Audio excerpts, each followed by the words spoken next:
Proper জীবন এত সহজ না রে, এই কাউয়ারা হাত এখানে বসে খাইতে হবে।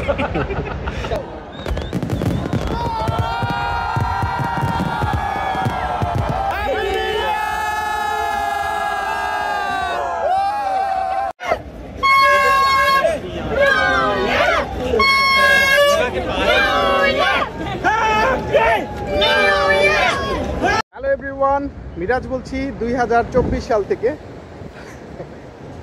ঠিক আছে ভাই। তো নিউ ইয়ার, দুবাই হচ্ছে নিউ ইয়ার পালন করার জন্য অন্যতম একটা জায়গা। তো যেহেতু আমরা এখানে আছি, তো আজকে আমরা এখানে নিউ ইয়ার সেলিব্রেট করার চেষ্টা করব। জানি না আসলে কীরকম হবে, কারণ আমরা এখন যাচ্ছি হচ্ছে বুর্জ খালিফার দিকে। যদিও এখন বিকাল, কিন্তু যেই পরিমাণ মানুষ সারা পৃথিবী থেকে এখানে আসে নিউ ইয়ার সেলিব্রেট করতে, তো সেই ক্ষেত্রে আমরা আমাদের জায়গাটাকে নিশ্চিত করার জন্য যেন ঢুকতে পারি অ্যাটলিস্ট, তো এই কারণে আমরা একটু আগে ভাগে যাচ্ছি। আর সাথে একটু খাবার টাবার ক্যারি করছে, তো আরও কিছু খাবার দাবার আসতেছে দেইরা থেকে, দেশি খাবার দাবার। তো মোটামুটি একটা আয়োজন করার চেষ্টা করতেছি, দেখা যাক কী কী হয়। সব কিছু মিলিয়ে আজকে আপনাদের সাথে শেয়ার করব দুবাইতে নিউ ইয়ার সেলিব্রেশন 2025 সালকে কীভাবে স্বাগত জানানো হয়, সেটাই আপনাদের সাথে শেয়ার করব।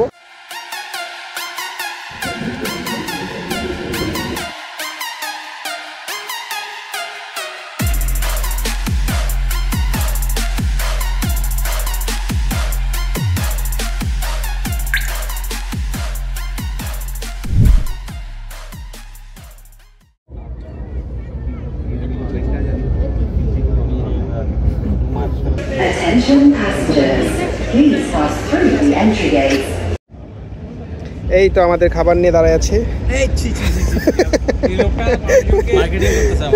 না মার্কেটিং করতেছে না, এত বড় একটা সার্ভিস দিচ্ছে। আসেন, চেকিং চলতেছে কঠিন। যারা ফ্যামিলি এরা সুন্দরভাবে যেতে পারতেছে, আর যেহেতু আমার বউ নাই এখানে, তাহলে কী করার, এই জন্য আমাদেরকে সব ব্যাচেলারদেরকে এখান দিয়ে পাঠাচ্ছে। একদম বুর্জ খলিফার সামনাসামনি আছি, কিন্তু অনেকটা পথ হাঁটতে হবে এখন আমাদের।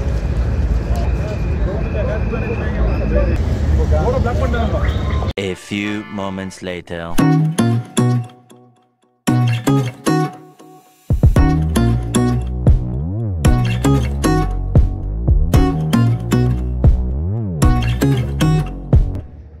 তো আসলে ব্যাপারটা হচ্ছে, আমরা বুর্জ খলিফাতে আসলে ফায়ারওয়ার্কস দেখতে পারি নাই, কারণ ওইখানে কিছু লিমিটেশন আছে। সেটা হচ্ছে একমাত্র সিঙ্গেল হওয়ার কারণে আসলে আমরা করতে পারি নাই। ওখানে ফ্যামিলিদেরকে প্রায়োরিটি দেওয়া হচ্ছে, যার কারণে শুধুমাত্র ফ্যামিলি থাকলে আপনি বুর্জ খলিফার যেই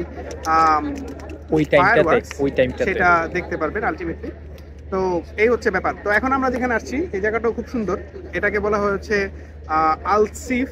এটা দুবাইয়ের যে ইউনিয়ন আছে, যে বার দুবাই, এটার অপোজিটে নদীর এই পারে এই জায়গাটার নাম হচ্ছে বুর্জুমান। আর এই জায়গাটা বেশ কিছু কারণে বিখ্যাত। সেটা হচ্ছে এখানে অনেকগুলা কনসুলেটের অফিস আছে, যেমন আমেরিকান এম্বাসি বলেন। খুবই সুন্দর জায়গা। আর সবচেয়ে ভালো ব্যাপার হচ্ছে, এই যে নদী ঘেঁষে বেশ কিছু আয়োজন আছে, খুব সুন্দর ডেকোরেশন আছে। আর সবচেয়ে ইম্পর্টেন্ট যে ব্যাপারটা, সেটা হচ্ছে এখান থেকে ফায়ারওয়ার্কস দেখা যাবে। সেটা হচ্ছে এই যে নদীর মধ্যে এক সিরিয়ালে অনেকগুলো বোট থাকবে, সেই বোট থেকে হচ্ছে ফায়ারওয়ার্কসগুলো হবে। তো সেটা আমরা আজকে দেখব। তো আপনাদেরকেও দেখাবো যে দুবাইতে বুর্জ খলিফা ছাড়াও আর অনেক জায়গায় ফায়ারওয়ার্কস হয়। আর এটা ওয়ান অফ দ্য ফাইনেস্ট আর বিগেস্ট ফায়ারওয়ার্কস এখানে। অবশ্যই বুর্জ খলিফাতে সবচেয়ে অনেক বেশি বড় আয়োজন থাকে, কিন্তু এটাও খুব একটা কম না। তো সেটাই আপনাকে দেখাবো। আর অনেক মানুষ এখানে আছে। এখন মাত্র বাজে হচ্ছে রাত্র 9:30। একটু পরে এখানে 10টা বাজবে, বাংলাদেশের 12টা। বাংলাদেশের হ্যাপি নিউ ইয়ার হবে ফোনে ফোনে। আর এইখানে 12টা বাজে যে ফায়ারওয়ার্কস আর বাকি যে আয়োজনগুলো হবে, সেটাই আপনাদেরকে দেখাবো।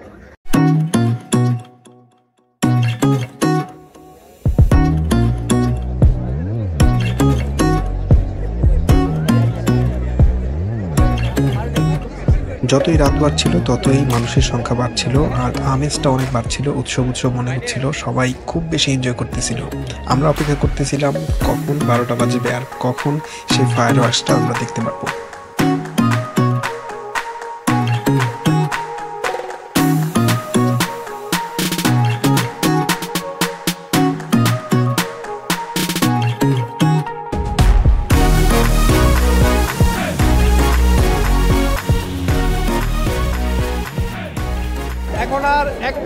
কম সময় আছে, যে কোনো সময় হচ্ছে কাউন্টডাউন শুরু হয়ে যাবে। টান টান উত্তেজনায় চলছে জনগণের আশা ভরসা, কিছুক্ষণের মধ্যে একটা চিল্লান দেন, সবাই চিল্লান দিব। এখনো ছিলেন।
তো এই ছিল দুবাইতে 31st সব মিলিয়ে আয়োজন।